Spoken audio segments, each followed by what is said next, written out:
न साथी तेरा साथ निभाएगा, छोड़कर संसार जब तू जाएगा, कोई न साथी तेरा साथ निभाएगा।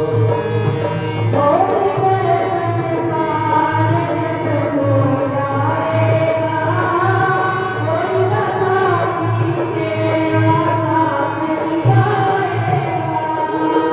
कोई न साथी तेरा साथ निभाएगा, कोई न साथी तेरा साथ निभाएगा।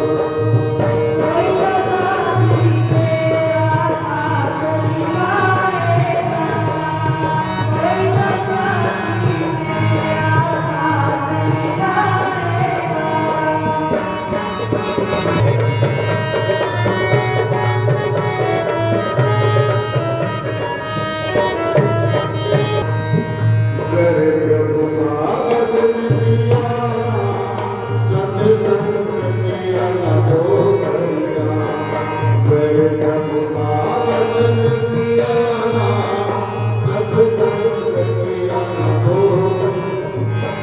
यमदूत लगा कर तुझको ले जाएंगे, रब घड़िया को छुड़ाएगा। कोई न साथी तेरा साथ निभाएगा, छोड़कर संसार जब जाएगा, कोई न साथी तेरा साथ निभाएगा, छोड़कर संसार जब जाएगा, कोई न साथी तेरा साथ निभाएगा।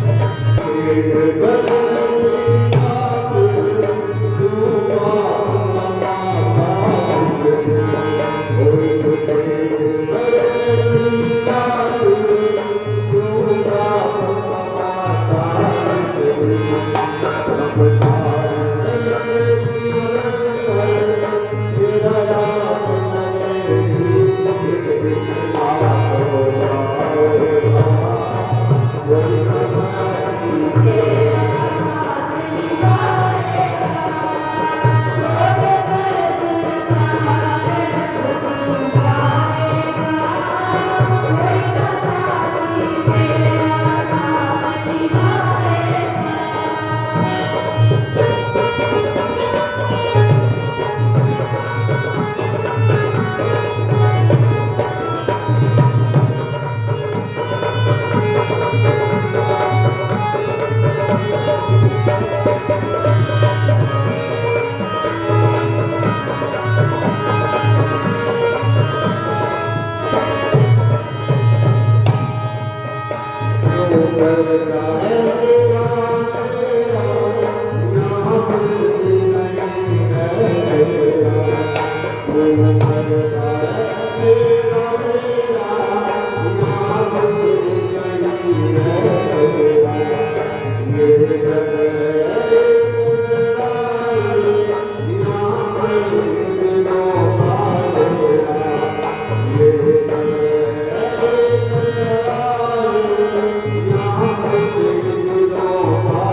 इस दुनिया से फिर जाएगा, रोता हुआ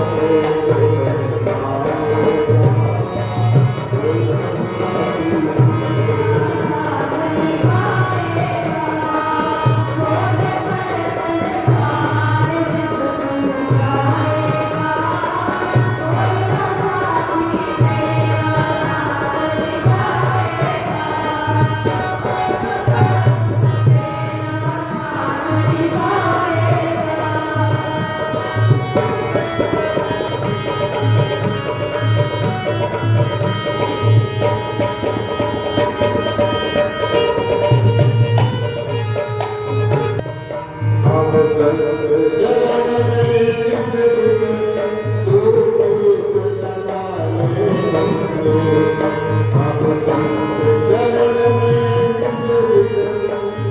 दुख लगाने बंदे।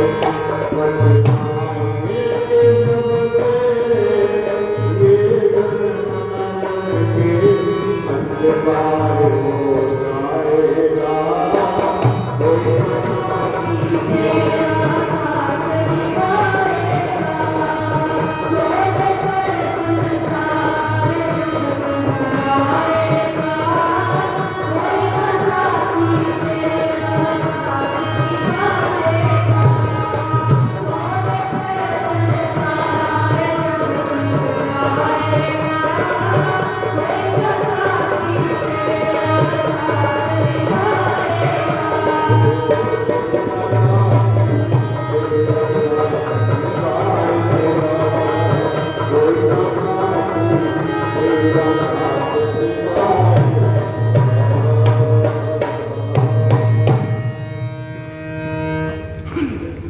दूसरी शासन जी, अब करना क्या है? मनुष्य जन्म भी मिल गया है और आजकल जैसे विज्ञान का युग है, चाहे हम किसी गुरु की शरण में गए हैं नहीं गए हैं वो एक अलग बात है, परंतु सब लोगों को ये जरूर पता है सोशल साइंस के संतों महात्मा के अगर गलती से हम चले भी जाते हैं कहीं पर, वैसे तो जीव चाहता ही नहीं इसी रंग बिरंग की दुनिया में ही मस्त रहना चाहता और ये सोचता है कि बस ये दिन ऐसे ही रहेंगे, परंतु हम ये समझना है ये दिन ऐसे नहीं रहेंगे। जो भी दृष्टिमान जगत में जमीन और आसमान के बीच में अपने चरम नेत्रों से हम देख रहे हैं, इन आंखों से देख रहे हैं, रंग रूपाकार की जो प्रकृति देख रहे हैं, ये सब परिवर्तनशील है। जो आज है वो कल नहीं है, उससे नेक्स्ट डे नहीं है। तो जीव इस संसार में जन्म लेता है, थोड़े दिन यहां पर अपनी क्रीड़ा करता है, अपने प्रारब्ध संचित और वर्तमान कर्मों के अनुसार यहां पर थोड़े खेल तमाशे करता है, थोड़े खेल तमाशे देखता है, और जब उसके कर्मों की पूंजी पूरी हो जाती है, अब देखना यह है कि जब तक हम संसार में रहे, जब तक ये नारायणी जो देह हमें मिली है, इस नर की देह के अंदर ही नारायण वास करता है, और जिसको मिला है, जिसको मिलेगा इसके अंदर ही मिलेगा। तो इसलिए संत महात्मा ने कहा, सदगुरु भगवान ने कहा कि बाहर खोजन क्या मिले, खोज ले घट मारे। इसलिए साधु जी सबने आज यहां से प्रेरणा लेके जानी है कि और काम तेरे कितने काम मिले साथ संगत बच के। तो अब सब कुछ हमें मिल गया है, मनुष्य जन्म मिल गया है, सदगुरु मिल गया है, सत्संग मिल गया है, संतों के वचन सुनने को मिल गए हैं।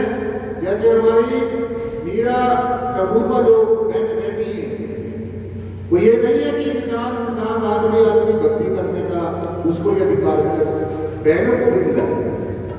हमारे इतिहास में अनेकों उदाहरण ऐसे हैं।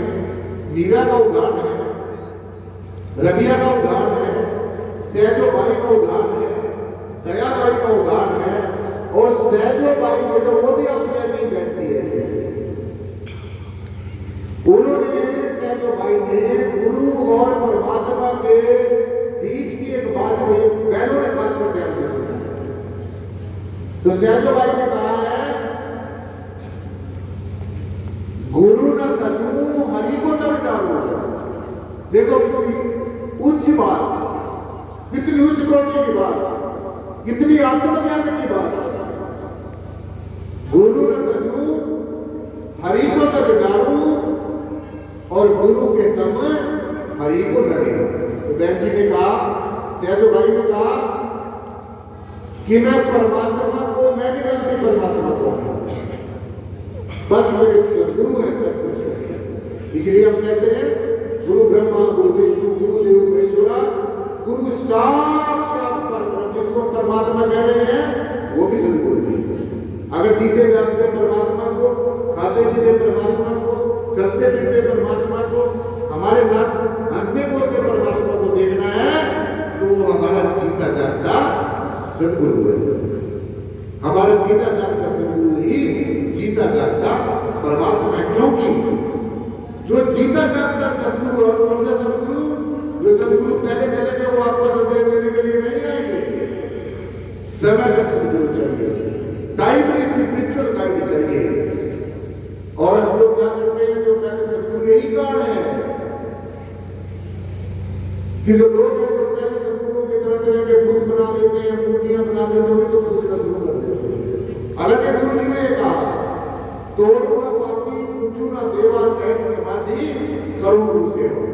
देखो सदगुरु ने क्या कहा, और ये कितना समझदार इंसान है, ये क्या करता है। और फिर ये उम्मीद कर रहा है कि परमात्मा मुझे मिलेगा। अरे भाई, परमात्मा ने तुम्हें मिला ही मिलाया है।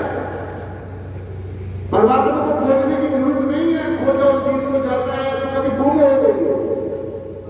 आप थोड़ा सा सारे भाई बहन विचार करिए, अगर परमात्मा और परमात्मा का स्वरूप आत्मा हमारे अंग संग ना होती तो हम जिंदा कैसे करते, हम बोल कैसे सकते, हम सुन कैसे सकते।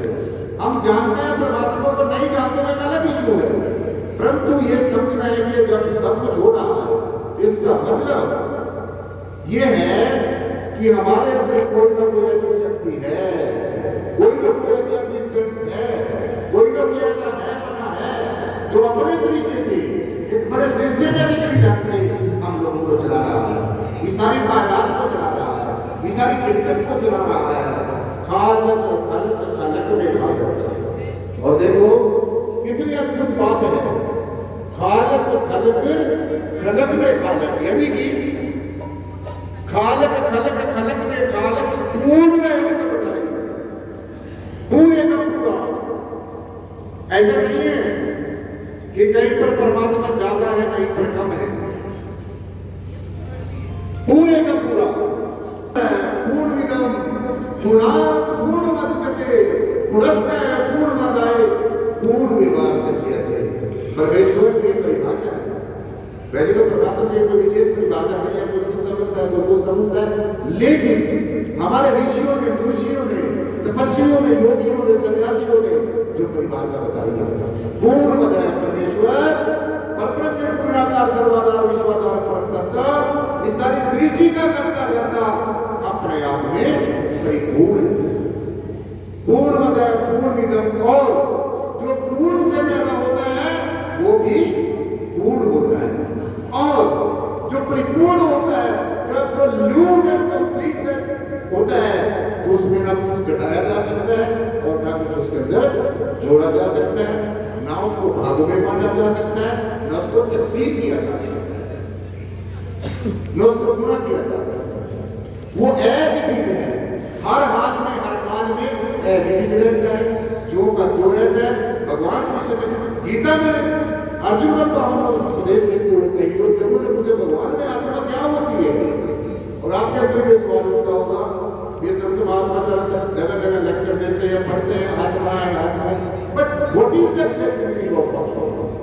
तो आत्मा जो होती है सत्संग जी, भगवान जी ने दिए कि मैं नम चंद्रंती शस्त्राणी नैन मुदाकी पाव। अर्जुन, तेरा जो आत्म स्वरूप है उसको अग्नि जला नहीं सकती, पानी बना नहीं सकता, हवा उड़ा नहीं सकती, अस्त्र शस्त्र काट नहीं सकता। उसी बात को गुरु रविदास जी ने कहा कि काटा कटे ना आत्मा, पानी सके ना गाड़, रविदास वाली सुखात्मा आग सके ना गाड़। तो सब ने की बात कही है, बस थोड़ा भाषाओं का फर्क है, शब्दों का फर्क है। इसलिए ज्यादा समय नहीं लेना है, क्योंकि हमारे के वकील साहब अपना चेतन सिंह लाल जी ने मुझे ये बताया, ये कहा कि ये जो कार्यक्रम है, क्योंकि आप लोगों ने सब में कि आप अपने घर भी जाना है और भी मेरे ख्याल में कि यहाँ पर अपना जो पुष्पांजलि श्रद्धांजलि देने के लिए माता जी को बैठे होंगे। तो मैं समझता हूँ जितनी भी मैंने आपके समक्ष बेनती रखी है, सारी बहनों के भाइयों ने बड़े तवज्जो के साथ एकाग्रता के साथ सुनी है। मुझे पूर्ण विश्वास है कि आप सबने इसके ऊपर पूरा ध्यान से सुनी है और घर जाके इसके ऊपर विचार करेंगे। और हमारा यूट्यूब चैनल है निराकार ज्ञान ज्योति, यूट्यूब के ऊपर उस चैनल पे मैं सारा सत्संग भी डालूंगा, तो आप सब लोग उसको भी देख सकते हैं। और सत्संग जी आदमी है अपना लक्ष्मण सिंह जी महाराज, जो हमारे बड़े भाई साहब हैं, उनका भी सत्संग जी, उनके जो सारे परिवार के साथ मेंबर्स जुड़े हुए हैं, सभी ने इस परिवार के लिए प्रार्थना करनी है और माता जी की शांति विश्रांति के लिए सबने नाम है अरदास करनी है, बेनती करनी है। अब समय ज़्यादा ना लेते हुए अब मैं माइक अपने सहयोगी को देता हूँ और